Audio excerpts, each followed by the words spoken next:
Une malformation, un accident brutal, une maladie soudaine ou un événement spécifique. La vie nous impose parfois des combats que nous n'avons pas choisis. Je m'appelle Méline Coulon, bienvenue dans Vaincre et sourire. Je pars à la rencontre de ceux qui ont traversé l'épreuve. Ils nous livrent leur histoire, leur victoire et surtout une formidable leçon de résilience.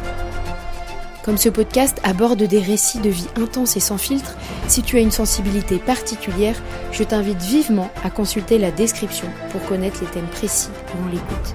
Et rappelle-toi, après une nuit sombre, le soleil finit toujours par se lever. Bonjour à tous, aujourd'hui on accueille Romain que l'on connaît sous le pseudo Roro le costaud et il va nous raconter comment un jour de janvier, sa vie a basculé lors d'un accident de ski puisqu'il est devenu tétraplégique. Merci beaucoup Roro, d'être là et de nous raconter à la fois ton histoire, tes défis, ta capacité d'adaptation et tes conseils. Merci beaucoup. Je vais te laisser commencer peut-être par nous raconter ce fameux jour de janvier 2012. Ça marche. Salut Méline, écoute, merci pour l'invitation. C'est un plaisir d'être là aujourd'hui. Écoute, c'est ça. Alors en gros, mon histoire, elle commence pas le 13 janvier 2012, le 13 janvier 2012, mais elle bascule ce jour-là, en tout cas, ça c'est sûr. Pour la petite histoire, en fait, je viens de Tours, en Indre-et-Loire. J'ai été bercé un peu dans le monde des pompiers depuis tout petit, pour un peu contextualiser. Et c'est vrai que vers l'âge de 26 ans, j'avais l'impression d'avoir fait le tour de ma région. J'avais jamais bougé d'Indre-et-Loire et j'ai eu l'opportunité d'être pris pour partir en Haute-Savoie. Donc j'ai fait le choix d'y aller de par mon métier. Et en fait, effectivement, fan de montagne, fan de ski. Et 3 ans après être arrivé là-bas, donc le 13 janvier 2012, je fais une sortie de ski comme j'ai l'habitude d'en faire régulièrement sur les pistes avec des potes. Et ce jour-là, j'ai un accident de ski. J'ai une collision avec quelqu'un, je bascule en avant, j'atterris sur la tête et je me fracture en fait la colonne vertébrale au niveau des cervicales, donc en C6, C7. Okay. Avec une atteinte de la moelle épinière, ce qui effectivement me rend donc tétraplégique, puisque c'est le terme à partir du moment où on est atteint au niveau des cervicales, on est tétraplégique. D'accord.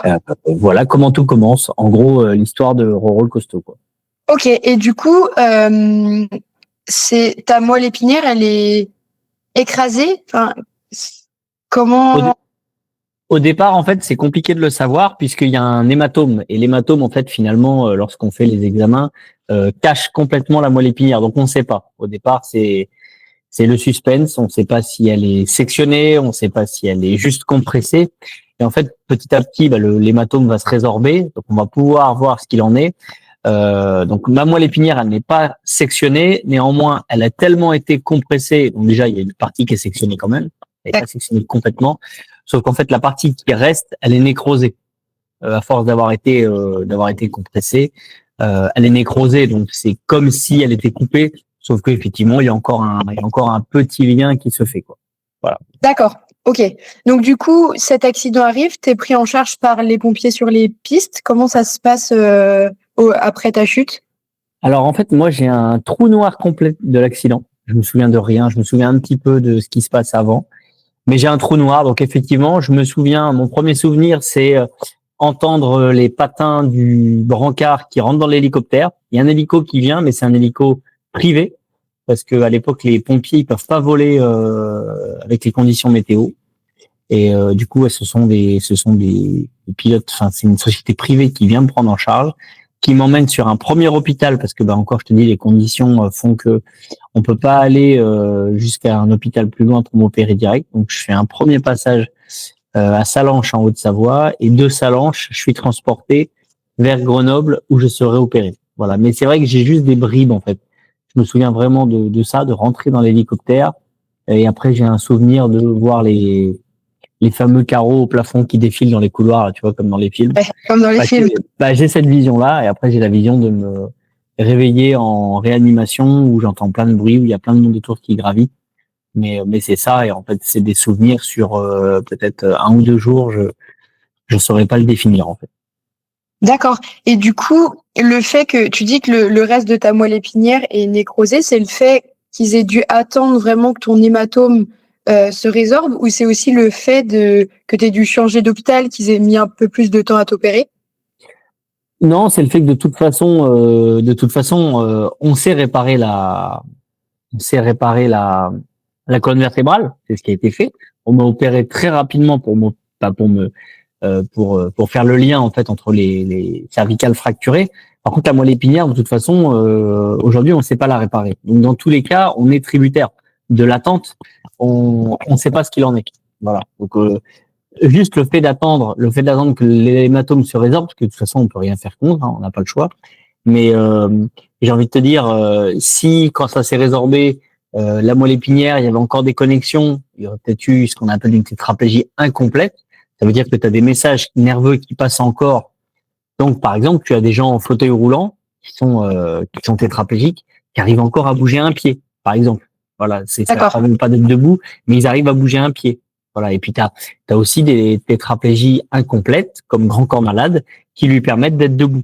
Voilà. C'est parce qu'il est fracturé à cet endroit-là, mais il a encore des messages qui passent par la moelle épinière parce qu'il y a encore des liaisons qui se font. Moi, aujourd'hui, les liaisons, elles s'arrêtent vraiment là où il y a la fracture. Tout ce qui est géré en dessous, ça ne marche plus. D'accord, ok. Voilà. Donc là, du coup, tu te retrouves en réa. Ouais. J'imagine, tu sais pas du tout ce que tu fais là, parce que tu as aucun souvenir. Du coup, c'est une infirmière, c'est un médecin que tu vois directement quand tu te réveilles, ou? Le souvenir que j'ai, oui, effectivement, c'est de voir. Mon premier souvenir, en fait, c'est le chirurgien qui m'a opéré, qui vient, qui est très pragmatique, qui qui prend pas des pincettes pour me l'annoncer, mais qui me l'annonce pas violemment non plus. Tu vois, j'ai pas. Je sais qu'il y a beaucoup de gens qui ont un mauvais souvenir de l'annonce au départ où c'est un peu violent parfois. Moi, c'est pas violent. Il me dit, voilà, il me dit les choses. Il met des mots sur la situation. Il me dit pas que je suis tétraplégique.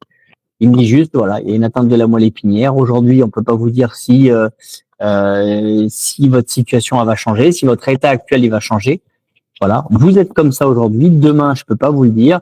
En tout état de cause, voilà, sachez que les risques c'est ça. Voilà, mais laissons-nous un peu de temps. On ne sait pas si ça va revenir, on ne sait pas ce qui va en être, mais voilà. Mais aujourd'hui, factuellement, la moelle épinière est dans cet état-là, la colonne vertébrale est dans cet état-là, et vous êtes dans cet état-là. Donc voilà.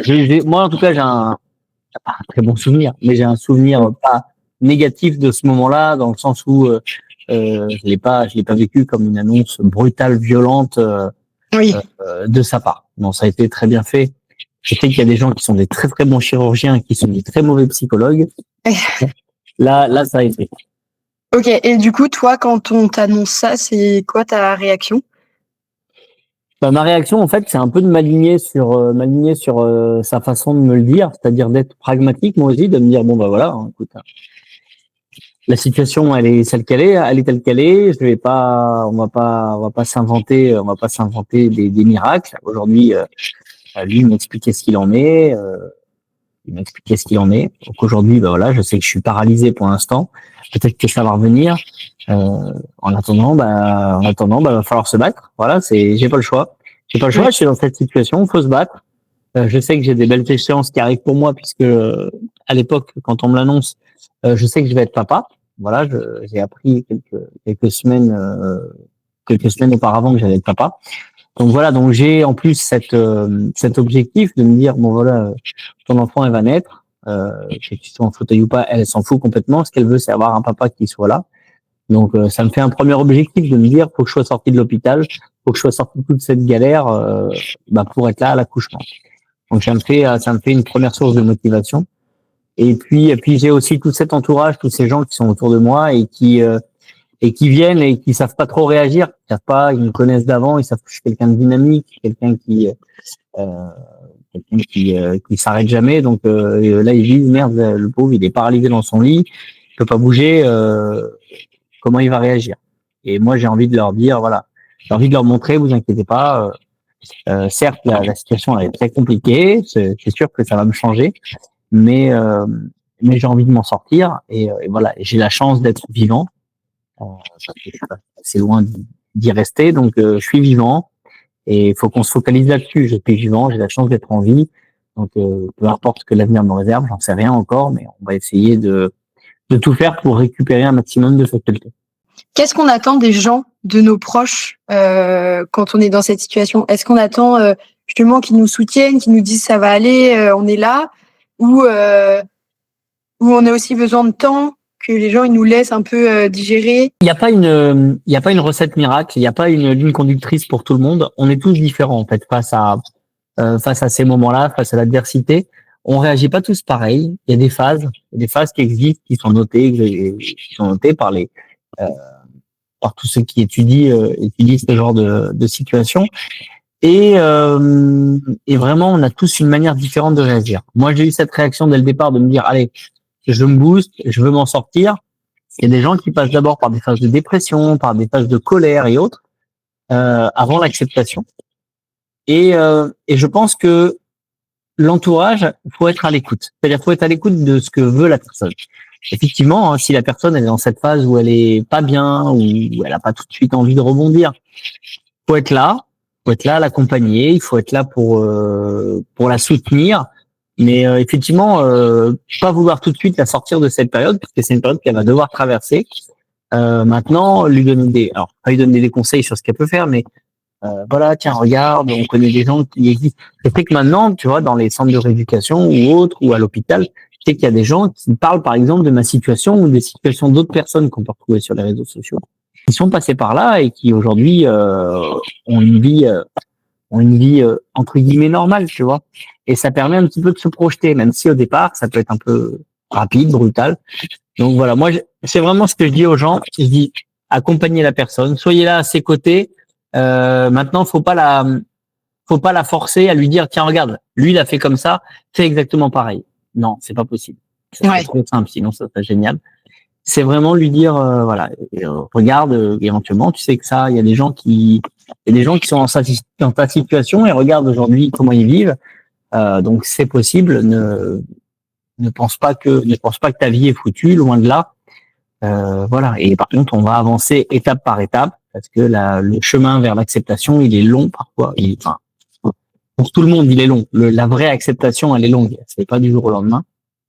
Et voilà. Et je pense que c'est ça. Faut être là, soutenir, parfois vouloir être de bons conseils, tu vois, de se dire, tiens, peut-être que je fais bien, mais il n'y a pas de solution miracle. Donc, les gens feront pas mal, si tu veux, à partir du moment où c'est fait avec le cœur.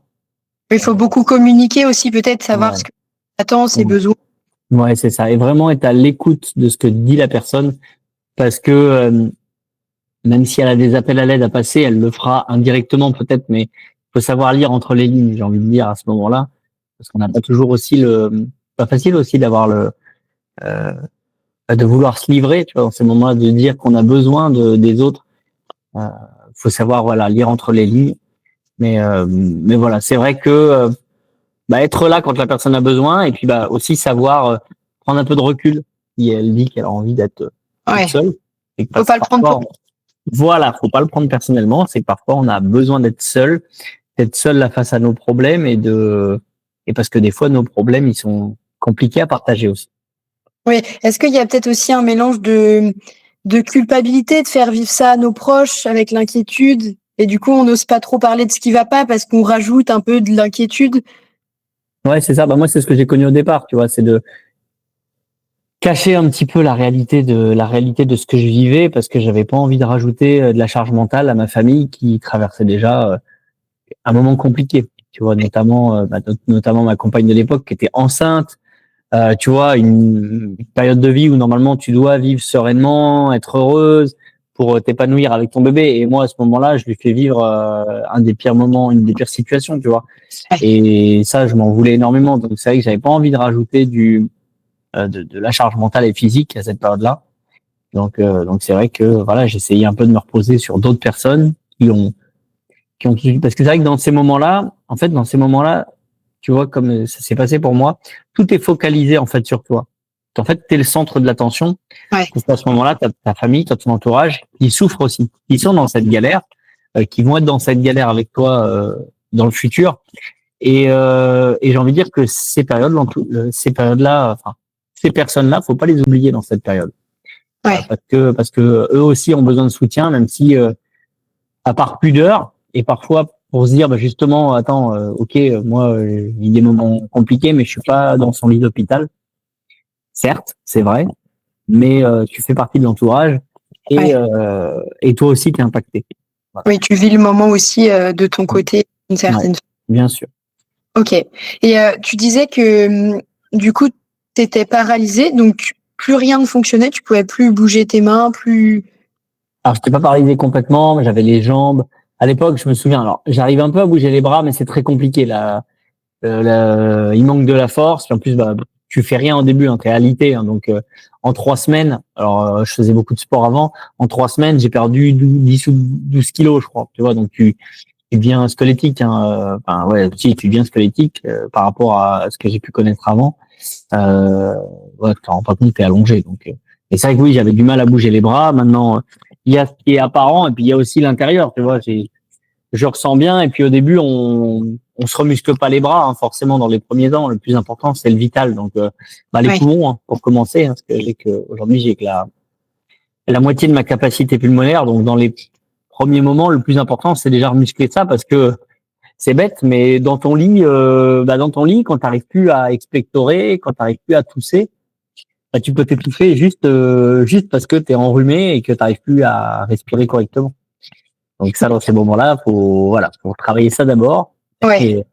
Donc là, voilà. c'est beaucoup de kiné respiratoire et tout ça pour t'aider à travailler.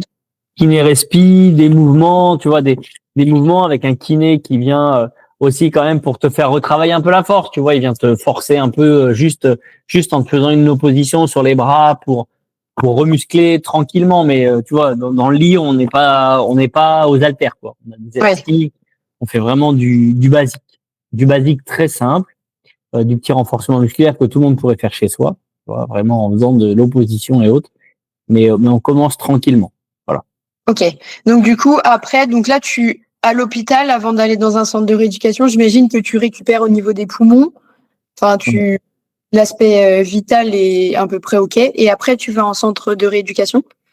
C'est ça, exactement. Le vital à l'hôpital pendant 1 mois. Ensuite, rééducation, où la rééducation, on apprend tout de A à Z.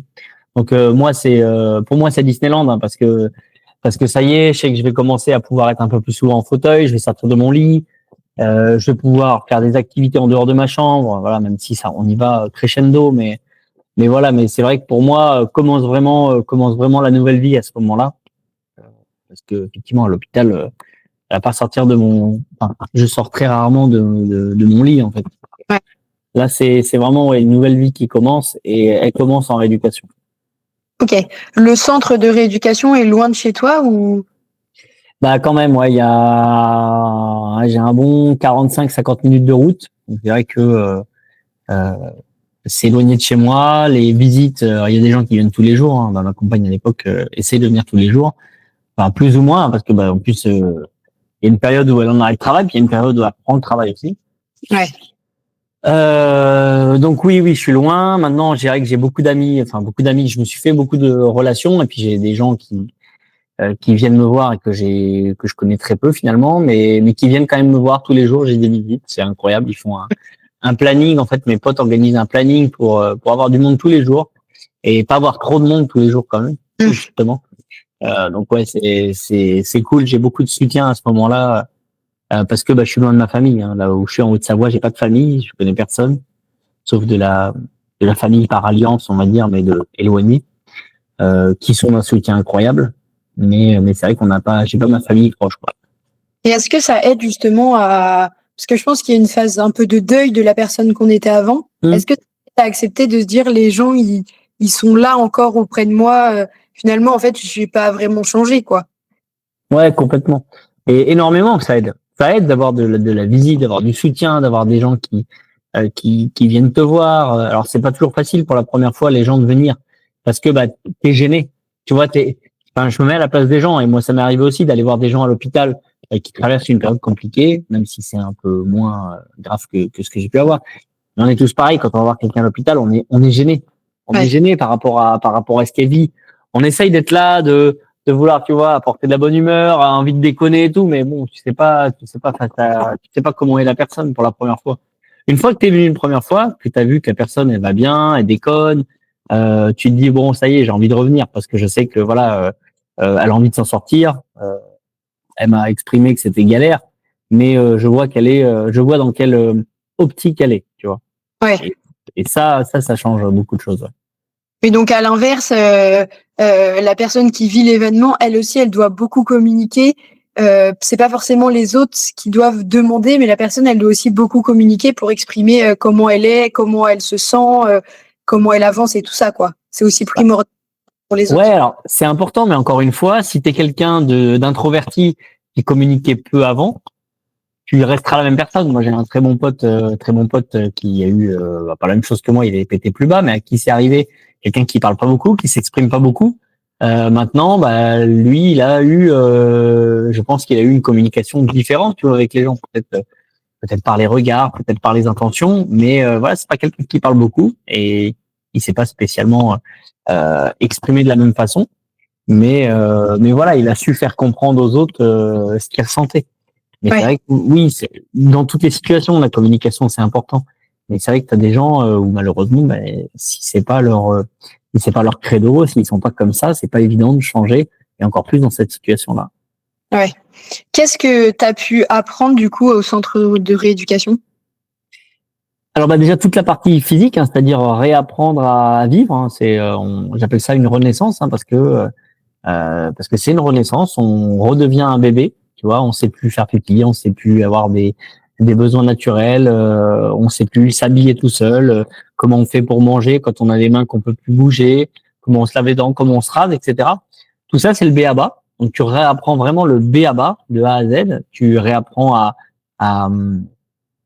à te muscler aussi parce que tu te rends compte que il faut quand même avoir un minimum de force physique pour pouvoir déplacer un fauteuil manuel.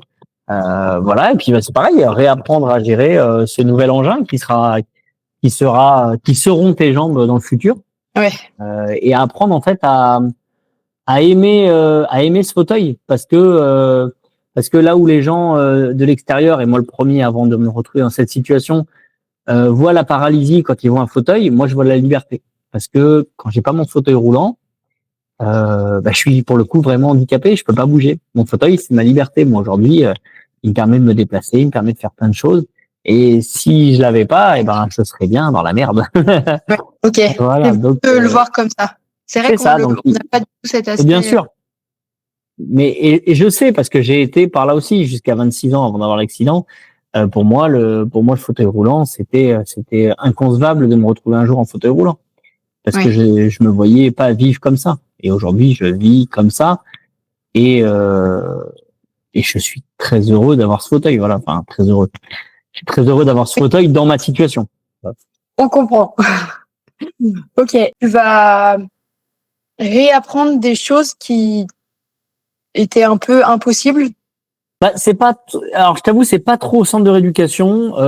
Il y a certains médecins qui sont un peu, alors pas négatifs, mais qui t'exposent un peu les limites que tu peux rencontrer. Maintenant, ça reste des limites données par un médecin qui voit des patients défiler toute l'année avec les mêmes pathologies, voilà, et qui se disent, bon voilà, imaginons une fois que tu as ça comme pathologie, tu peux plus faire ça tout seul. J'ai envie de te dire que derrière, c'est à toi uniquement de t'imposer des barrières. Parce que si demain, tu as envie de faire quelque chose, peut-être que tu n'y arriveras pas. Dès le départ, hein, peut-être je le dis dès le départ, hein, quand on te dit que c'est pas possible et que toi, tu as envie de prouver le contraire, peut-être que très très vite, tu vas te rendre compte qu'effectivement, il a raison, c'est impossible. Par contre, à côté de ça, tu vas peut-être te rendre compte que, tiens, en adaptant un petit peu, en trouvant quelqu'un qui est comme moi, qui a envie de m'aider, de se lancer, et de prouver qu'on peut faire l'inverse, ça peut le faire. J'ai plein d'exemples de gens à qui on a dit que ça serait impossible de faire telle discipline sportive ou autre. Et finalement, ils ont été précurseurs dans leur domaine. Ils ont inventé des choses, ils se sont fait entourer. Et aujourd'hui, ça devient des disciplines sportives, ça devient des précurseurs de centaines ou de milliers de gens qui font la même chose que eux dans le monde. Donc oui, on peut l'entendre. On peut l'entendre de la part d'un médecin dont en fait ce qui se passe en dehors du centre de rééducation, c'est pas trop son affaire, lui, il s'en fout. Oui. Il est là pour te réinculquer les bases et te voir ressortir le plus vite possible pour que tu puisses vivre à l'extérieur. Ouais. Et lui, en fait, ce qu'il y a après, ça le regarde pas. Alors c'est sûr que c'est pas. Alors ça peut être contre-productif parce que de dire à quelqu'un tu pourras pas faire ça, bon, ok, ouais, ben non, je vais pas pouvoir faire grand chose en sortant. Ouais. Et à la fois, ça peut être aussi pour la personne de se dire ah ouais, ah c'est impossible. Bah écoute, je vais te prouver le contraire. Je vais te prouver que tu avais tort. Moi, ça a été plutôt dans ce sens-là. Ça dépend des caractères de base. Exactement. Tout à fait. Ok. T'es resté combien de temps en centre de rééducation? Je suis resté en tout et pour tout 7 mois à temps complet, 7-8 mois à temps complet à dormir sur place. Et ensuite par la suite, j'ai fait à peu près 6 mois, on va dire, où je redormais chez moi et j'allais au centre de rééducation entre 3 et 2 fois par semaine. Voilà. Et après, j'ai décidé moi-même d'arrêter complètement. Ok. Et est-ce que le fait que tu sois pompier avant, donc sportif, ça a été un vrai avantage pour toi au moment de l'accident et pour la rééducation après? Oui, je pense. Je pense que ça a eu un effet. Hein, tout le monde. Alors, je te dis pas moi, je le pense personnellement, mais tout le monde me l'a dit. Tu vois, le côté un peu sportif, d'être déjà en bonne santé, d'avoir une bonne condition physique. Forcément, ça aide à retrouver une condition physique assez rapidement aussi. Ça, Ouais. on va pas se le cacher. On va pas se le cacher. En fauteuil roulant, il faut quand même avoir une bonne condition. Même si voilà, après faire bouger le fauteuil, c'est exactement comme quand vous marchez, hein, tu vois. Sauf qu'on est plus contraint aux aspérités de la route, mais sinon voilà, ça devient naturel. Mais effectivement, ça a joué. Oui. Ok. Comment s'est passé le retour à la maison? Du coup, en soi, enfin, on revient et on est parti sur des jambes, on revient en fauteuil. Le retour à la réalité, hein, il est un peu compliqué, hein, parce que forcément, t'es chez toi, mais déjà moi à l'époque, on avait adapté pour qu'ils se rentraient chez moi, mais malgré tout à l'époque, j'ai pas encore la dextérité, l'aisance dans mon fauteuil, la force pour rentrer tout seul. Donc c'est vrai que je peux rentrer chez moi. Enfin, si on m'aide, je suis chez moi. Chez moi, j'arrive à m'adapter à peu près partout, puisqu'on a adapté tout le logement. Maintenant, c'est vrai que je reste dans un logement qui est pas fait à la base pour ça. Donc il y a des choses que je peux pas faire, et ça, je m'en rends vite compte.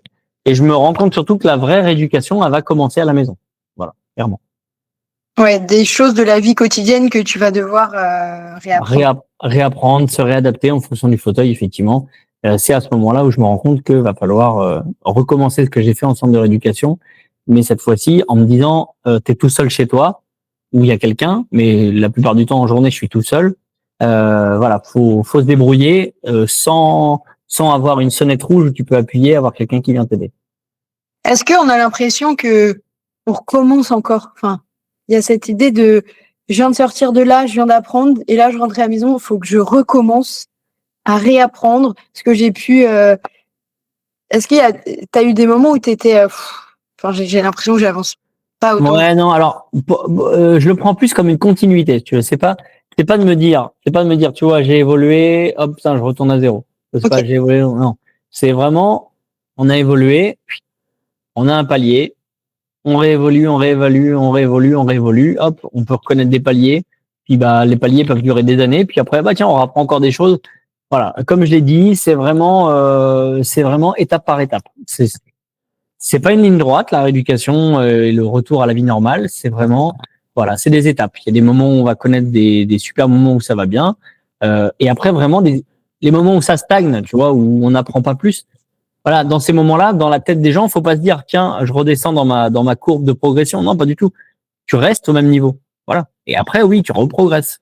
Mais encore une fois, ce que tu as appris avant, tu le perds pas. Donc, tu redescends pas à zéro. Voilà, c'est vraiment, c'est des étapes. Voilà, faut le vivre comme ça. Ok. L'aménagement de ton logement, du coup, j'imagine, c'est quand tu étais au centre encore. Ouais, c'est ça. C'est ça, en fait. Le retour à domicile n'est pas possible tant que ton logement est pas adapté et que, donc, tant que le logement est pas adapté et tant que les aides à domicile ou ton retour à domicile dans de bonnes conditions est pas optimal. Tant que c'est pas optimal, en centre de rééducation, on te dit non, faut pas rentrer chez vous. Tu vois. Après, on peut pas te forcer à rester, mais on te dit non, faites pas ça, c'est une bêtise. Oui, ils le disent pour toi, quoi. Enfin, Oui, voilà, c'est ça, c'est pour ton bien. Et c'est compliqué. Enfin, c'est quoi? C'est beaucoup de démarches administratives. C'est beaucoup pour aménager le logement. C'est long. Bah, c'est beaucoup de démarches administratives et puis c'est beaucoup d'argent à trouver surtout parce Oui, que ça coûte de l'argent. Ouais, c'est ça. C'est le parce que côté financier et administratif qui est compliqué, ouais, effectivement. ça, c'est pas beaucoup remboursé l'aménagement suite Non, à. pas du tout, du tout. Oui, donc et puis c'est pas un truc que tu prévois, quoi. Ouais, c'est ça. Donc tu retournes chez toi, tu réapprends. Est-ce que ta compagne de l'époque, puisque vous êtes séparés après, c'est ça? Est-ce que elle se positionne en tant qu'aidante? Bah, indirectement, oui. Alors, à l'époque, on connaît pas, tu vois, trop ce terme de aidant, parce qu'on débarque là-dedans. Donc, c'est juste ma compagne qui s'occupe de moi quand les aides à domicile sont pas là, si tu veux.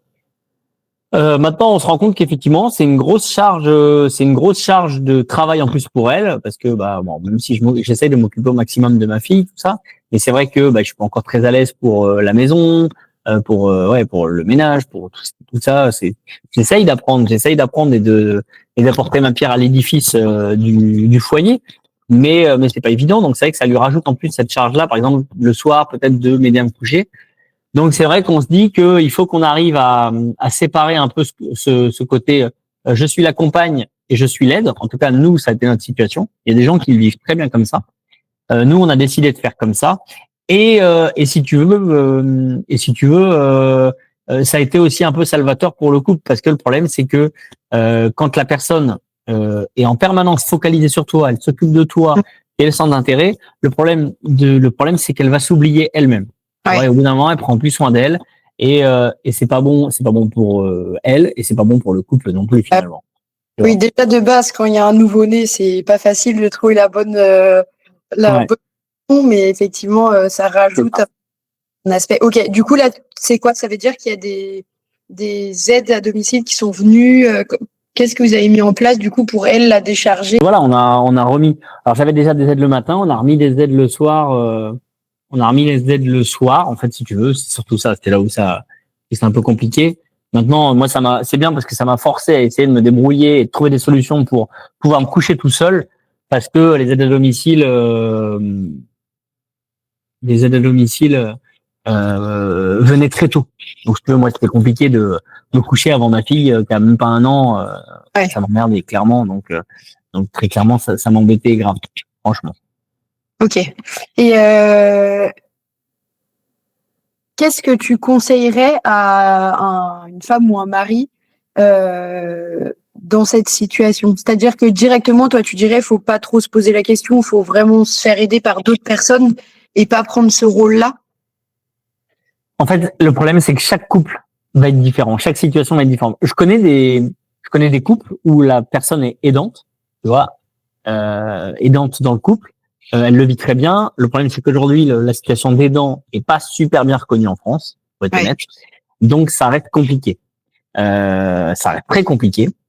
Donc voilà. Donc, à ce moment-là, il faut se le dire. Il faut se le dire. Ça va vraiment être à la volonté de chacun.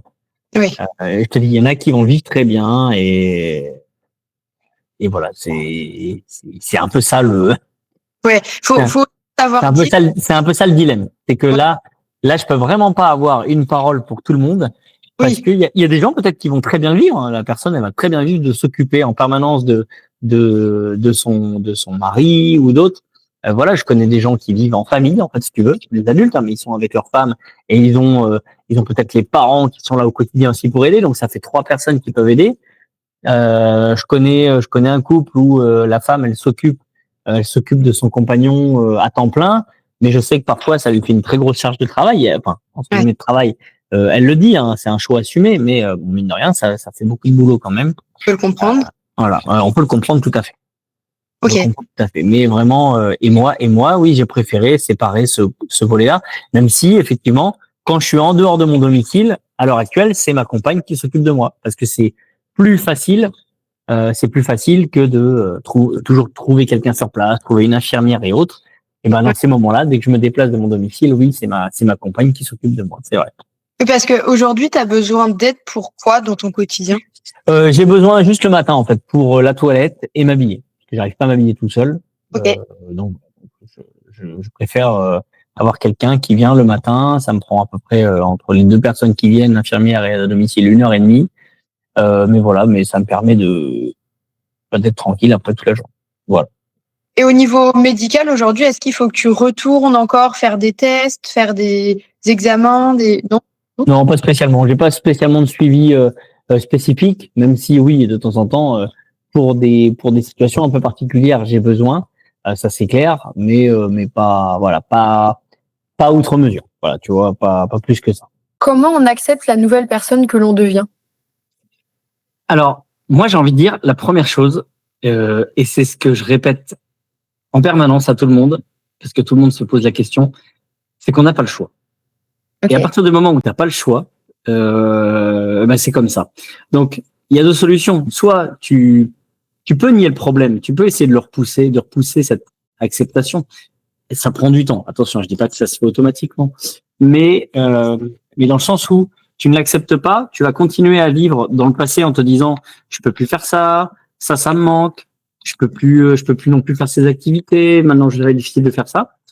Et en fait, au final, tu fais que repousser l'échéance parce que oui, effectivement, il y a des choses que tu ne peux plus faire, mais ton cerveau n'est pas encore ouvert à se dire, attends, ça, je pouvais pas le faire, mais est-ce que, en modifiant certaines choses, est-ce que je peux pas le faire différemment désormais? Okay. Et en fait, à partir de ce moment où tu te dis, bon, la situation, elle est ce qu'elle est aujourd'hui, écoute, j'apprends à vivre avec mon fauteuil, qu'est-ce que je peux pas faire? Ok, ça, je peux pas le faire. Mais encore comme je te dis, est-ce que je peux pas trouver une solution? Est-ce qu'il n'existe pas déjà une solution pour peut-être se débrouiller malgré tout? Et, euh, et petit à petit, comme ça, on découvre que en adaptant, en modifiant certaines choses, en se faisant aider, parfois on arrive à faire encore énormément de choses entre guillemets par rapport à la vie d'avant. Après, c'est sûr, c'est différent. Les sensations sont différentes, tout est différent. C'est une autre vie, mais c'est une vie qu'on peut vivre malgré tout en adaptant plein de choses. Ok. Et j'imagine qu'au départ, le regard des autres doit être difficile parce que les gens, sans forcément par méchanceté, vont forcément poser les yeux sur toi et ton fauteuil. Est-ce que tu as des conseils pour accepter un peu ça? Alors, c'est pareil. Le regard des autres, j'ai envie de dire, on se focalise énormément sur le regard des autres, alors qu'en fait, le regard des autres n'est pas toujours malveillant. Certes, les gens regardent. Pourquoi? Parce que c'est pas si vieux de voir dans les médias, de voir un peu partout des personnes handicapées. On n'en voyait pas beaucoup. Avant, les personnes restaient un peu chez elles, étaient un peu cloîtrées, n'avaient pas trop d'activités, ou en tout cas, on les voyait pas. On commence à les voir un petit peu plus. Et j'ai envie de te dire, les gens regardent pas parce que regarde un handicapé. Non, ils regardent pas avec du dégoût. C'est juste que des fois, ils sont un peu étonnés. Pourquoi? Parce que peut-être que tu as un fauteuil qui est massif, peut-être que tu as un fauteuil qui est joli, peut-être que tu as une façon originale de te déplacer. Et moi je pense que tu vois, il y a pas besoin d'être en fauteuil ou d'avoir un handicap pour ce fameux regard. C'est que moi le premier, quand je vois quelqu'un dans la rue qui a des cheveux roses, tiens, ça va m'interpeller. Je vais pas me moquer d'elle, je vais pas critiquer, je m'en fous, elle fait ce qu'elle veut. Ça va pas me changer ma vie qu'elle ait les cheveux roses. Mais tiens, j'en vois pas souvent et tiens, c'est marrant, c'est original ou peu importe, j'ai le droit de penser ce que je veux. Mais ça va m'interpeller. Mais c'est pas forcément négatif. C'est juste que hop, ça m'interpelle. Et ben le fauteuil, un handicap, c'est exactement pareil. Parfois, on est interpellé, les gens sont interpellés par le fauteuil, ou alors moi plus jeune, enfin oui plus jeune et ma fille aussi plus jeune. Souvent, on avait beaucoup de regards sur nous. Pourquoi? Parce qu'on voyait un papa en fauteuil roulant avec une toute petite qui avait 3 ou 4 ans et qui se baladait à côté de moi en tenant la poignée du fauteuil. Bon voilà, les regards là, ils étaient plus compatissants ou heureux de voir ça, tu vois, de nous voir que tous les deux sans une troisième personne, à se dire putain regarde, il se débrouille tout seul, elle est toute petite. Et voilà, ma fille comprenait pas pourquoi on nous regardait comme ça. Il fallait que je lui explique. Je dis écoute, peut-être que les gens n'ont pas l'habitude de voir une jeune fille de ton âge, enfin une fille de ton âge, avec un papa en fauteuil. Et du coup, ça les interpelle. Mais c'est tout. Donc je pense qu'il faut pas se focaliser sur le regard des autres, vraiment pas, puisque il n'est pas toujours malveillant. Et au contraire, quand quelqu'un vous regarde, essayez de lui faire un sourire. Vous verrez, peut-être qu'il va vous rétorquer un sourire. J'en suis sûr, ça marche souvent. Moi, je me balade pas avec un sourire niais en permanence, c'est pas la question. Mais voilà, mais c'est sûr que parfois juste un sourire, un regard agréable, on a la même chose en retour. Et voilà. Et surtout, c'est important, c'est de vivre pour soi, pas vivre pour les autres. En fait, on a beaucoup été trop longtemps dans une société où le regard des autres avait une place prépondérante. Et je pense que ça commence à s'améliorer un peu. On commence un peu à s'en foutre un petit peu plus. Et les gens sont un peu plus libres dans leur façon de penser, d'être et de s'habiller, ne serait-ce que dans la rue. Hein. Et c'est très bien. Et c'est très bien que c'est toute une génération qui réinculque un peu ça à tout le monde. Et rappeler aux autres qu'en fait, si j'ai envie de m'amuser dans la rue, j'ai envie de m'éclater, de danser, je le fais. Et peu importe ce que les autres vont penser. Et je pense que ça, c'est la bonne solution à adopter. Ouais, puis je pense que en fait, ce qui fait qu'on va poser notre regard, c'est parce que c'est quelque chose qu'on n'a pas l'habitude de voir. En fait, c'est comme tu disais, pour ta fille qui comprenait pas, c'est qu'en fait, pour elle, c'est la normalité d'avoir un papa en fauteuil. C'est ça. Il n'y a pas de différence, quoi. Ouais, c'est ça. Je pense que c'est un manque d'habitude. T'as raison. Tout à fait. Et donc, tu as retrouvé l'amour. Comment à reprendre confiance en soi et à se dire, parce que j'imagine qu'il y a forcément cet aspect où on dit, en fait, personne ne veut vouloir retomber amoureux de moi parce que je suis handicapée, etc. Comment on arrive à... Alors, j'ai clairement connu ça, puisque j'étais avec la maman de ma fille quand j'ai eu l'accident. On s'est séparés 3 ans après, spécialement pour le handicap, parce que notre chemin de vie était différent, on voyait plus la vie de la même façon. Et en fait, c'est exactement ça, c'est que je me suis dit, merde, est-ce que je vais encore réussir à plaire, tu vois, parce que, oui, mon physique, il est pas super gracieux, voilà, et puis, donc je me suis dit, voyons, commençons à sortir un petit peu, à ressortir, à s'inscrire sur les sites de rencontres. Je m'étais jamais inscrit sur un site de rencontre avant, c'était la première fois. Bon, voilà, j'essaye, on verra bien, on verra ce que ça donne. Et puis ma foi, j'ai commencé à avoir des matchs. Quand j'étais quand je me sépare, c'est juste avant la période des balles du 14 juillet et autres. Donc, c'est vrai que j'avais dans des balles des pompiers en Haute-Savoie, il y en a pas mal. Et je me rends compte qu'en fait, on vient m'aborder. En fait, c'est ça qui est marrant, c'est que c'est même plus moi qui donne pas les choses, on m'aborde. C'est cool. Non, en fait, à ce moment-là, je me rends compte que le fauteuil brise. Alors, le fauteuil fait peur à beaucoup de monde, attention. En fait, ça, faut savoir que ça écarte déjà, homme ou femme, une grosse partie de la population. Voilà. Parce qu'il y a des gens qui automatiquement ne se voient pas avec quelqu'un handicapé, pas avec quelqu'un qui est grosse, pas avec quelqu'un qui est en fauteuil roulant. Voilà. Ça écarte forcément une partie de la population. Mais une fois que tu as écarté cette partie de la population, tu as aussi toute une partie qui s'en fout et une partie qui va être curieux et qui se dit, pourquoi pas? Tu vois, pourquoi pas, après tout. Donc, j'ai connu cette période-là, et c'est vrai que la toute première femme avec qui, alors, moi, je savais que j'allais pas rester dans la région, que j'allais déménager, donc je cherchais pas des relations sérieuses au départ. Et la première femme avec qui j'ai une relation, en fait, j'ai eu de la chance. Je suis tombé sur quelqu'un qui avait déjà été avec quelqu'un en fauteuil et qui avait plus ou moins le même handicap que moi.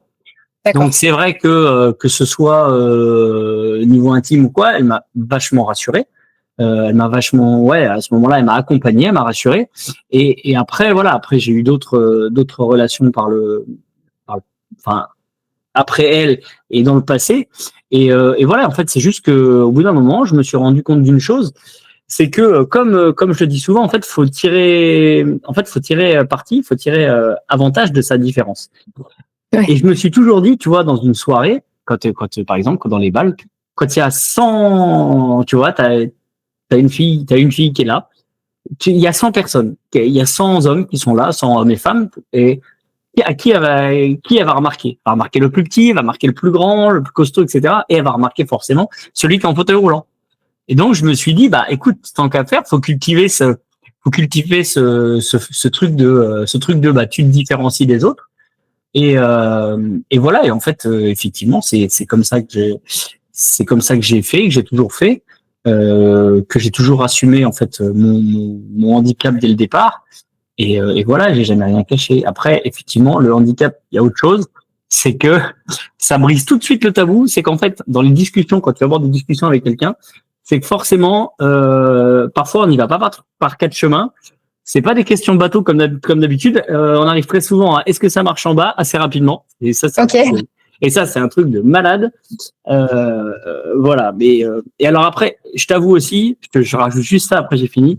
Il y avait à l'époque, quand j'ai eu mon accident, pas longtemps après, il y a eu une émission qui est passée sur France Télé qui s'appelait dans la peau d'un handicapé, je crois.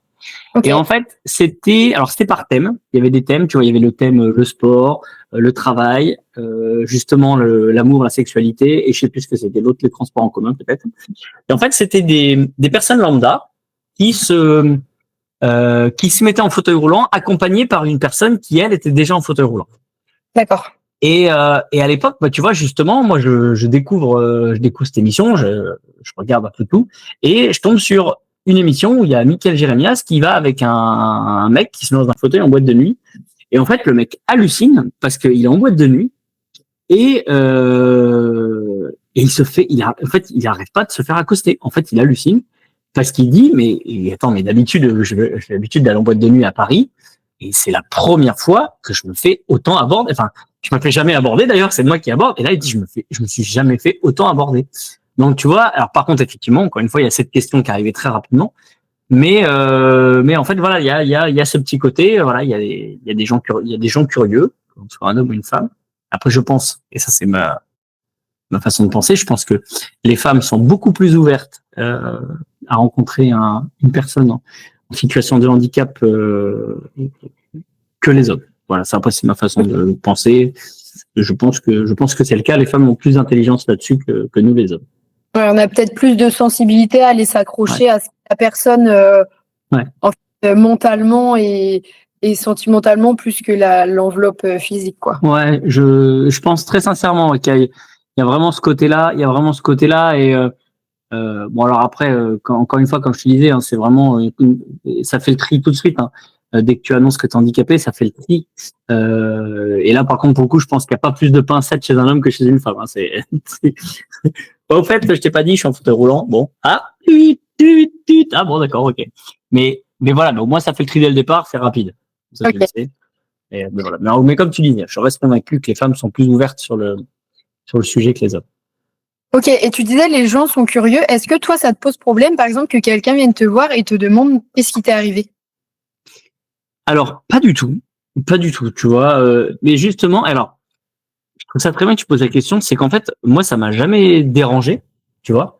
Ça m'a jamais dérangé. J'ai toujours répondu parce que ça me choquait pas en fait qu'on me pose la question.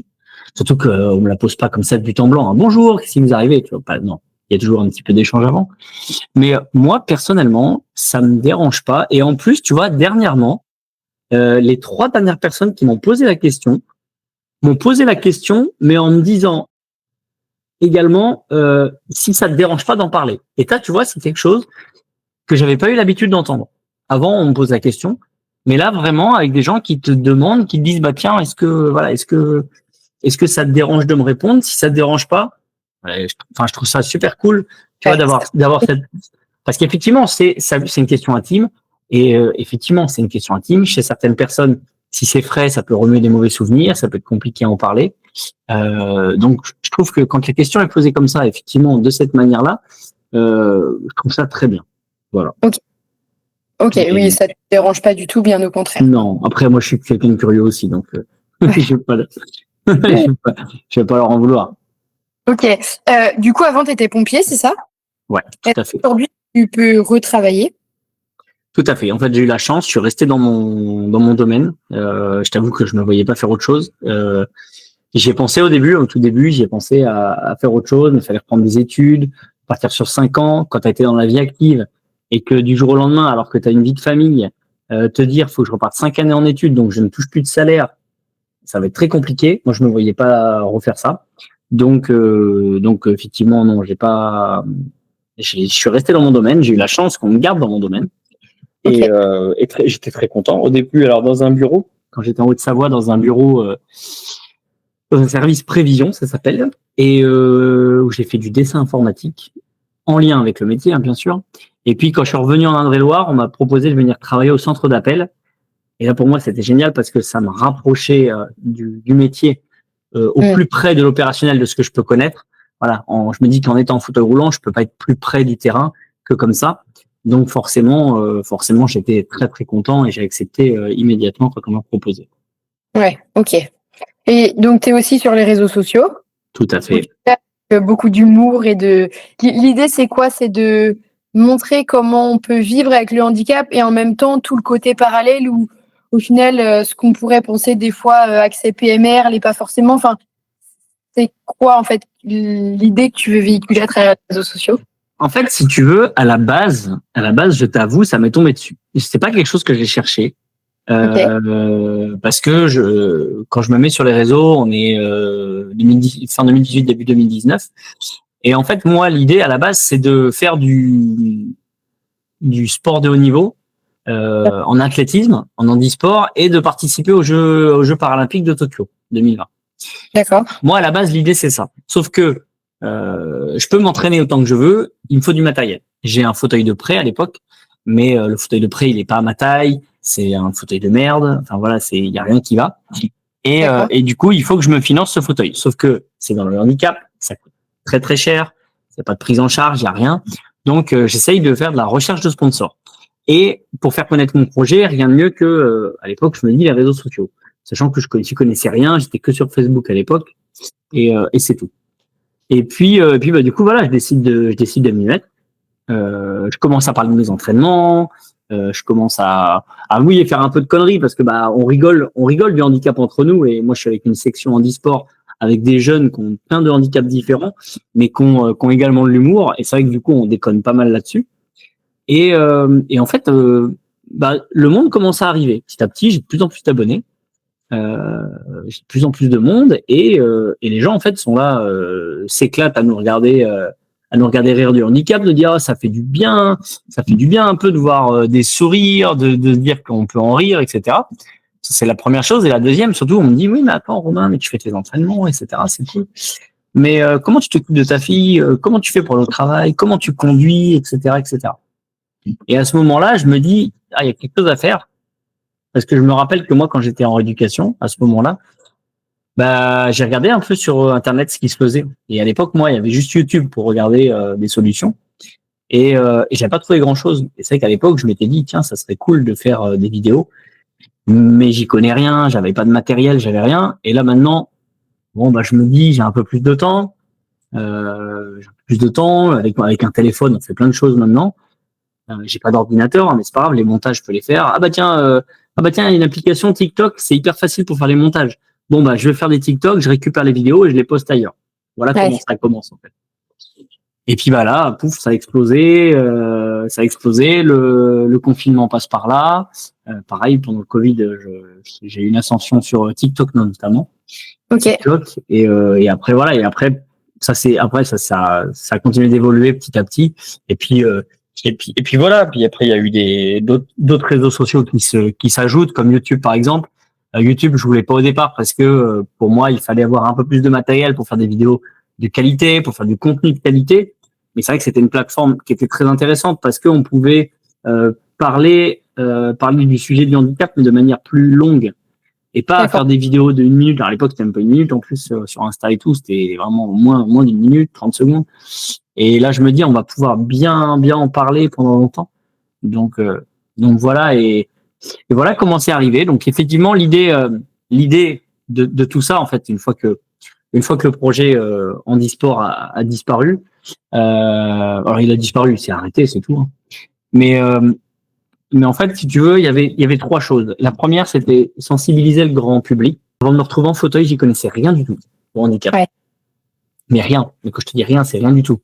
Donc, parler un peu de ce que c'est le handicap invisible, parce que le handicap, c'est pas que le fauteuil, les spécificités, ce qu'on peut faire, ce qu'on ne peut pas faire, les difficultés qu'on rencontre, etc. Et d'où les coups de gueule de temps en temps. Et puis, il y avait toute cette partie où je m'intéressais vraiment aux personnes en situation de handicap, c'est-à-dire les personnes qui, comme moi, étaient déjà en fauteuil ou autre handicap, et qui vivent dans leur coin en pensant qu'on peut plus rien faire, en pensant que c'est impossible. Voilà, et leur montrer que bah, ils sont pas seuls, que moi aussi, je traverse des moments compliqués, mais que ça existe. On peut faire ça. Si on a envie, on peut aller là. Voilà, c'est pas fermé. Il y a des adaptations, il y a ça qui existe. Et puis la dernière partie, celle-là, elle est importante et en fait, je suis content parce que c'est une partie qui marche très très bien parce que j'ai les retours justement des personnes concernées. C'est qu'en fait, ça permet en fait, si tu veux, d'avoir un espèce de catalogue pour les personnes qui du jour au lendemain se retrouvent dans le handicap. Tu vois, que ce soit des parents qui se retrouvent avec un enfant qui naît handicapé ou des gens qui ont un handicap, qui ont un accident et qui ont un handicap. Ça leur permet un petit peu, tu vois, de tomber dans ce monde qui est pas facile parce que tu tombes dans ce monde du jour au lendemain et c'est un monde qui est compliqué, qui a des codes un peu particuliers, qui est très compliqué parfois. Et au moins, je me dis, voilà, je vous mets ça à disposition. Faites-en ce que vous voulez. Mais voilà, si ça peut vous aider, tant mieux. Je vous dis pas que je fais tout parfaitement. Je vous dis pas que ce que je fais, c'est parfait et qu'il faut faire tout comme moi. Mais au moins, ça vous donne des orientations, ça vous donne des pistes. Si ça peut vous aider, tant mieux. Prenez ce qu'il y a à prendre. Ce que vous voulez pas, vous voulez pas. Mais voilà, mais au moins, ça peut vous aider. Et c'est vrai que j'ai des retours des personnes concernées, de la famille et des ergothérapeutes en centre de rééducation ou autres qui me disent, bon, bah voilà, on a quelqu'un qui vient d'arriver, on lui parle de ton compte, ça lui fait du bien, etc. Ouais, bah oui, forcément, ouais. Donc, et ça, c'est hyper gratifiant pour moi. En fait, si tu veux, c'est pas dans le genre, je me gargarise pas, tu vois, de dire, oh, regarde, j'ai aidé quelqu'un. Non, je m'en fous. C'est juste que si je peux aider, c'est génial. C'est ce que j'aimais faire dans mon métier avant de pompier. Et voilà. Et aujourd'hui, je peux continuer à le faire grâce aux réseaux sociaux. Et je suis dans un cercle vertueux parce que je fais du bien aux gens et ce qu'ils m'envoient en retour comme échange, ça me fait du bien. Et c'est vrai que et je te cache pas que d'avoir une belle communauté, ça offre des belles opportunités pour faire aussi moi de nouvelles expériences. Et ça, c'est grâce au réseau et c'est grâce aux abonnés. Si j'étais pas là, je pense qu'il y a plein de choses qu'on m'aurait jamais proposées. Oui, bah, ça apporte un peu de bonheur dans le malheur, qu'on le dise. Ouais, exactement, mais c'est ça. C'est ça. Tu as écrit un livre aussi. Oui. L'idée, c'était quoi? C'était de poser ce qui s'était passé, où tu as eu une opportunité et c'était chouette pour toi. Eh ben, c'est un coup double, en fait, si tu veux. Quand je suis rentré chez moi après l'accident, j'avais beaucoup de temps de libre parce que ma fille était chez la nounou, je pouvais pas m'en occuper tout seul la journée. J'avais beaucoup de temps de libre. Et à l'époque, j'avais un petit ordinateur, là, les anciens, les Pocket PC, là, un truc, ça s'appelait Pocket PC à l'époque. Ouais. Et alors, je tapais à un seul doigt, tu vois, je tapais tout doucement, mais j'avais commencé, en fait, à écrire mon histoire. Et malheureusement, le Pocket PC, il est décédé et tout est parti avec. Et j'avais quand même un bon début, même si c'était que les débuts, mais j'avais quand même pas mal de choses. Et j'avais toujours gardé ça en tête, tu vois, que j'avais eu envie de le faire. Et en fait, un jour, il y a une éditrice dans mes abonnés qui m'écrit et qui me dit, écoute Romain, je lis beaucoup de tes textes, tes poèmes, tout ce que tu écris sur les réseaux. Parce que oui, il y a pas que des vidéos, j'écris aussi pas mal de textes et pas mal de choses en dessous des photos et des vidéos. Et à l'époque, elle me dit, écoute, moi j'aime beaucoup ce que tu écris, est-ce que ça te dirait que tu écrives ton livre et que tu racontes ce que tu as envie de raconter? Et à ce moment-là, en fait, je me suis dit, je me suis rappelé encore une fois, et j'ai voulu le faire. Est-ce que je dis, c'est trop tôt, j'ai pas envie? Non. J'ai dit, fais-le. Donc je me suis dit, bon, faut que je trouve le temps. Par contre, il faut que je trouve le temps d'écrire. Mais on l'a fait, je dis on, parce que je l'ai fait avec une ghostwriter, parce que, comme je t'ai dit, taper un doigt, c'est galère. Et alors pour des petits textes, ça va, mais j'ai beaucoup de mal à écrire des longs textes avec la dictée vocale. J'aime pas, c'est pas pareil que qu'en tapant les mots par mot. Donc voilà, donc je me suis fait aider, on a travaillé ensemble, elle a écrit en fait ce que je lui disais. Et voilà, donc on a bossé pendant très très longtemps. Et puis voilà, à ce moment-là, j'ai voulu raconter mon histoire, ce qui m'est arrivé. Et puis surtout pouvoir partager avec les autres, voilà, ces moments qu'on passe. Et puis effectivement tout ce que j'ai découvert après, une fois que j'étais sur les réseaux, mais aussi dans la vie de tous les jours, voilà, toutes ces petites choses du quotidien. Mais j'ai voulu vraiment un livre accessible. Tu vois, j'ai pas voulu faire de la psychologie. Voilà, je parle bien sûr de plein de notions dont on a parlé tout à l'heure dans le podcast juste avant, il y a le regard des autres, l'acceptation, etc. Mais j'ai pas voulu, si tu veux, être pompeux avec des termes que peut-être je maîtrise pas en plus, donc ça m'intéresse pas. Mais je voulais vraiment que le livre soit accessible et qu'il puisse être lu par ma fille, tu vois, à l'époque. Ok. C'était il y a 3 ans en arrière. Donc je voulais que ma fille puisse le lire, tu vois. Donc je me suis dit et que les enfants puissent le lire, puisque il y a pas de, il y a rien de grave dedans. C'est vraiment accessible à tous. Et voilà, j'avais envie de faire un livre simple, accessible, mais qui puisse être un peu aussi un petit guide, tu vois, un petit guide sur certaines choses. C'est pour ça que dedans on y a glissé des petits trucs et astuces de temps en temps, des petits, voilà. Je voulais pas que ce soit un roman ou un livre psychologique. Ouais. Ok. On mettra le lien en description. Non, pas de souci. Il y a une de tes dernières vidéos où tu expliques que le fauteuil que tu as actuellement pour aller à la douche, il me semble, aujourd'hui est plus en état et que en fait il faut que tu payes de ta poche parce que la sécurité sociale elle rembourse rien. C'est ça. C'est à quoi tu es confronté aujourd'hui dans un point de vue financier par rapport aux besoins que tu as et comment la France aujourd'hui elle accompagne les personnes en situation de handicap? Alors en fait, si tu veux, pourquoi je me permets de faire ce genre de vidéo, c'est que moi j'ai l'audience et je peux être le porte-voix, tu vois, de personnes qui souffrent en silence. Et je dis bien qui souffrent.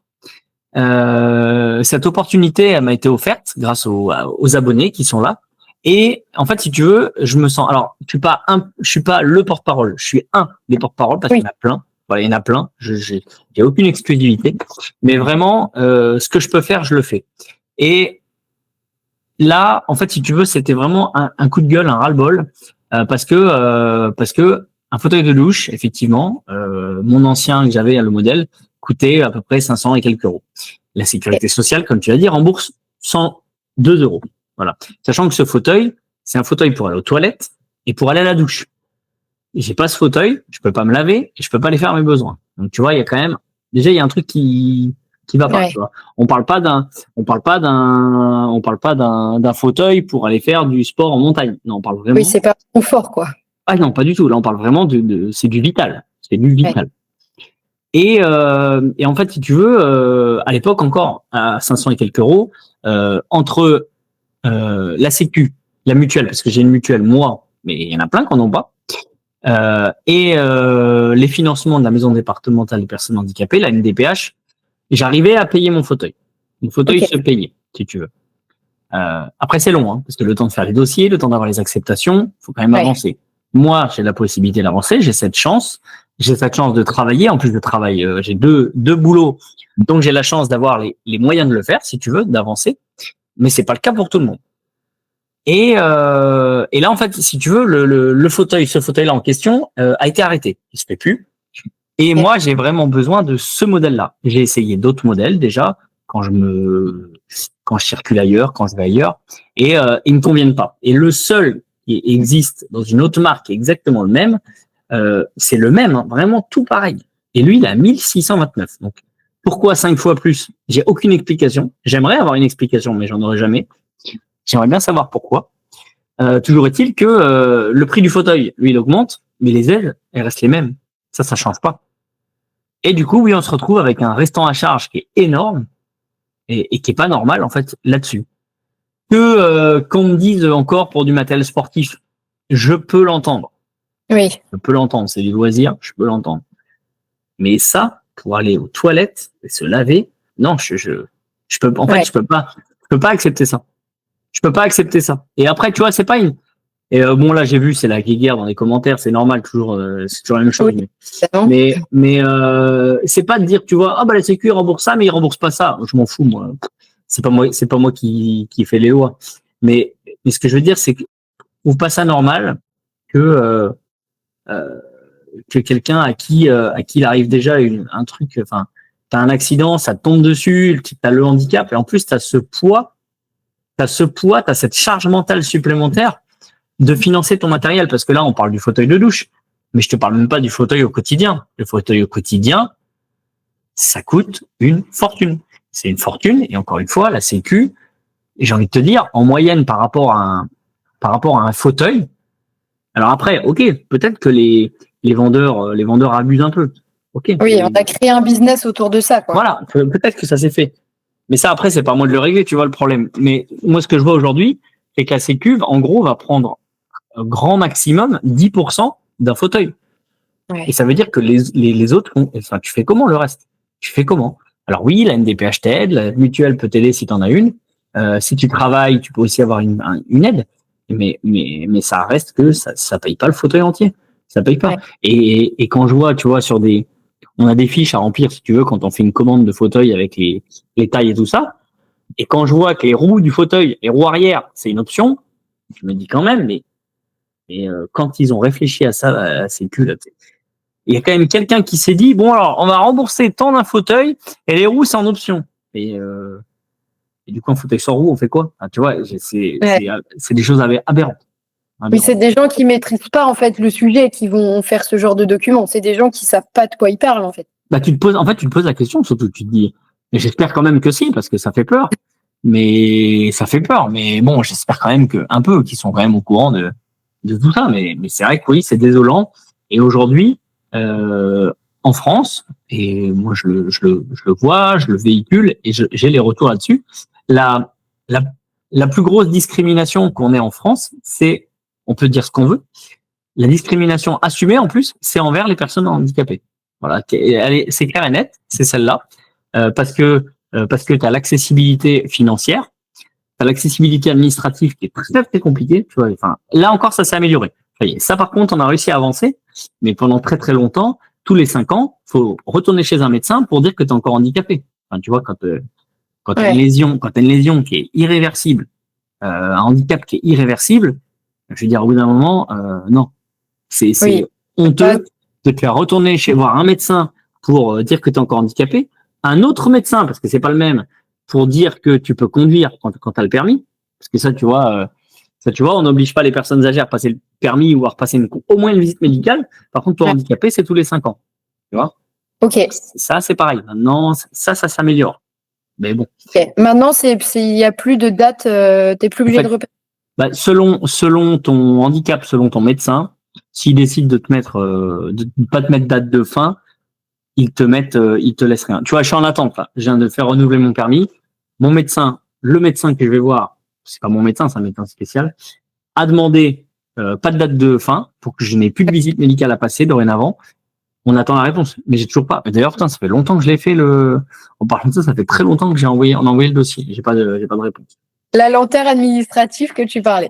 Ouais, c'est une catastrophe. Et puis donc pour en revenir à ce que je te disais, l'accessibilité, la dernière pour moi c'est l'accessibilité physique quoi.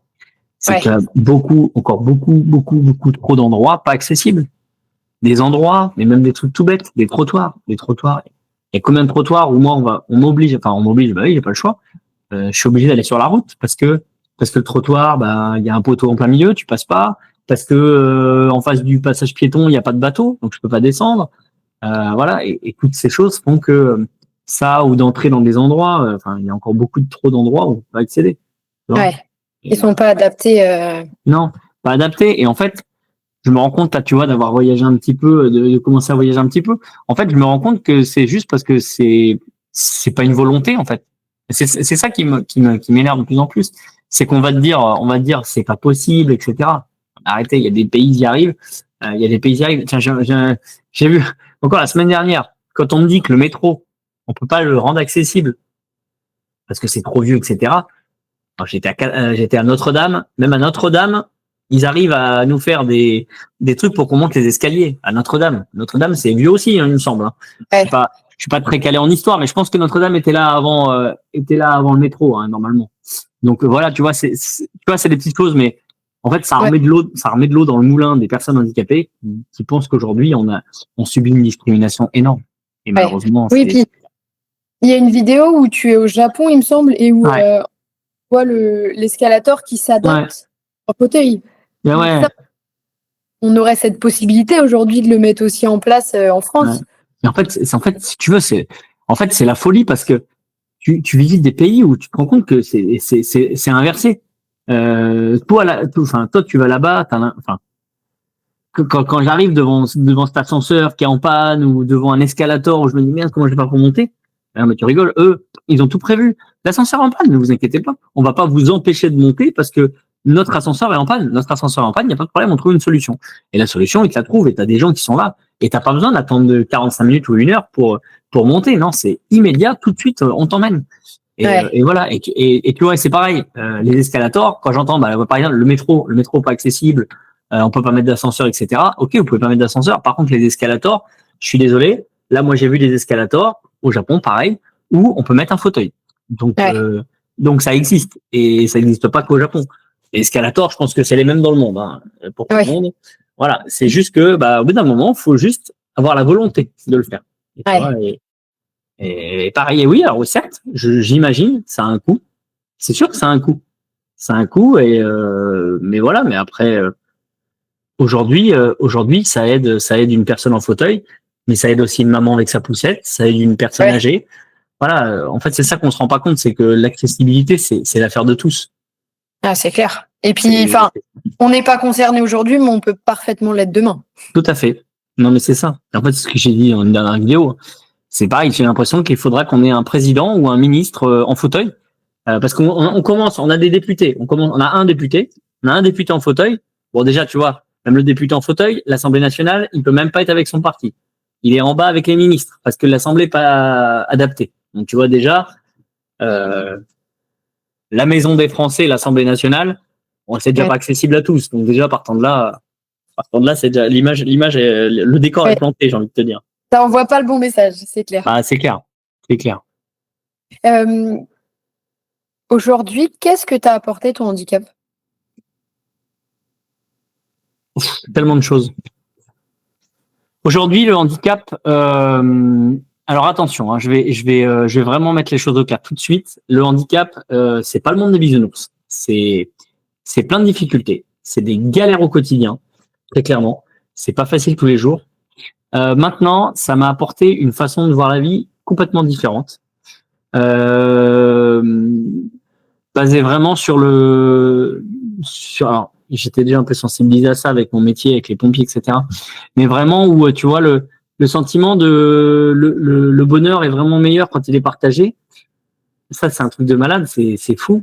Et surtout le bonheur, en fait, il tombe pas du ciel, tu vois. On dit des fois, on demande aux gens, est-ce que tu es heureux? Ils savent pas te répondre, est-ce que tu es heureux? Je sais pas, ouais. Qu'est-ce qui te rend heureux? Ça. Et des fois, on va chercher des choses incroyables. Alors qu'en fait, moi aujourd'hui, des fois, comme je te disais, avec les difficultés qu'on rencontre quand on est en fauteuil, juste pouvoir faire une balade, pouvoir aller me balader 1 heure au bord de l'eau sans avoir à galérer parce qu'il y a une marche, sans avoir à galérer, je sais pas parce qu'on a mis des choses, on a mis des choses qui font qu'en fauteuil on peut pas passer. Et ça me rajoute des petits bonheurs, tu vois. Et en fait, toute cette somme de petites choses du quotidien font qu'en fait le bonheur se construit, tu vois. Et donc notamment ça m'a apporté ça et ça m'a vraiment apporté cette vision de la vie de profiter parce que avant d'être en fauteuil, il y a des choses que j'aurais voulu faire. Il y a des choses que j'ai pas pu faire et que certainement dans l'idée que je voulais les faire, je pourrais pas. Tu vois, je vais te parler notamment de faire, tu vois, je sais pas, 3 semaines, 1 mois de van life. Bon aujourd'hui, avec mon handicap, il y en a qui peuvent le faire, il y en a qui le font d'ailleurs en fauteuil. Moi aujourd'hui, avec mon handicap, avec mes possibilités, mes facultés, je peux pas le faire. Je peux pas, ou alors il me faut un camping-car, quoi. Mais bon, camping-car, on n'est pas en van life, hein. Ouais. C'est différent. Alors je peux, hein, mais c'est différent. Et encore, il me faut un camping-car adapté. Je pense que c'est pas donné, je connais pas les tarifs. Oui. Mais voilà. Et tu vois, ça par exemple, je pourrais pas le faire. C'est quelque chose que je pourrais normalement jamais faire dans ma vie. Du coup, aujourd'hui, je veux pas justement passer à côté de ce que je dis. Je veux pas passer ma vie à passer à côté d'elle. Tu vois, donc tout ce qu'on me propose, tout ce que j'ai envie de faire, tout ce que j'ai comme rêve qui sont pas encore réalisés, je veux les faire, je veux le faire. Je suis quelqu'un d'impatient en plus. Alors c'est un peu complexe quand on est en fauteuil parce qu'il faut apprendre la patience, grave. mais je reste impatient.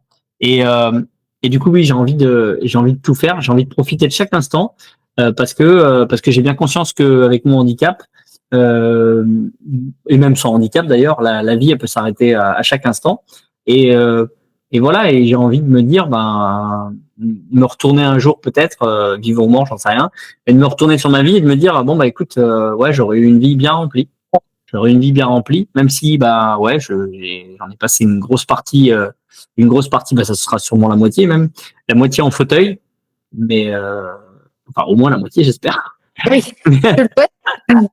mais mais voilà, mais je me dis même si j'aurais passé ouais la plus grosse partie de ma vie en fauteuil, bah, malgré tout j'ai eu une belle vie, j'ai fait ce que j'avais envie de faire et je suis heureux d'avoir vécu cette vie, tu vois. Et c'est ça que m'apporte le handicap, une vision un peu plus humaniste de ce monde et un peu moins Ouais. matérialiste, même si je le dis encore une fois, le handicap, t'as tellement besoin de matériel pour avoir du confort que t'es quand même obligé de garder ce petit côté matérialiste, même si quand on me dit, quand on me dit l'argent ne fait pas le bonheur, ce que je dis, ça, c'est une phrase que les handicapés et les SDF te diront, c'est des conneries. Ouais. Parce que, effectivement, l'argent permet d'acheter peut-être, je sais pas, des voyages qui coûtent très cher quand t'es en fauteuil, du matériel. Et par contre, ce matériel me fait vivre l'instant et c'est cet instant-là qui va me faire du bien, Ouais. qui va me rendre heureux. Donc c'est pas l'argent directement. Et indirectement, quand t'es en fauteuil, ouais, on est obligé d'avoir ce petit côté matérialiste quand même. Oui. Parce qu'on a, enfin, très honnêtement, parce qu'on n'a pas le choix, quoi. Enfin, voilà. Oui, et l'idée, c'est pas d'accumuler des choses, c'est de pouvoir faire Voilà. en fait, ce que Voilà. des handicaps pourraient faire normalement, quoi. Ouais, c'est ça. Moi, tu vois, chez moi, les cambrioleurs, ils viennent, ils vont se faire chier, hein. Il y a rien à voler, j'ai rien de précieux, je suis pas dans le luxe, je suis pas dans tout ça, je m'en fous. Par contre, oui, j'essaye de bien gagner ma vie pour profiter de ma vie et faire des activités, m'éclater avec mon fauteuil, mais enfin, voilà, m'éclater à faire plein de choses avec mon fauteuil. Mais effectivement, de matériel ici qui a de la valeur, ils vont être très déçus, hein. Ils vont pas pouvoir me voler grand chose, hein. Est-ce qu'il y a une phrase, une action, un moment ou une leçon que tu as eue depuis ton handicap et que tu pourrais nous partager? J'ai l'habitude de dire, mon handicap, je l'aime autant que je l'emmerde. C'est une des phrases de mon livre. Okay.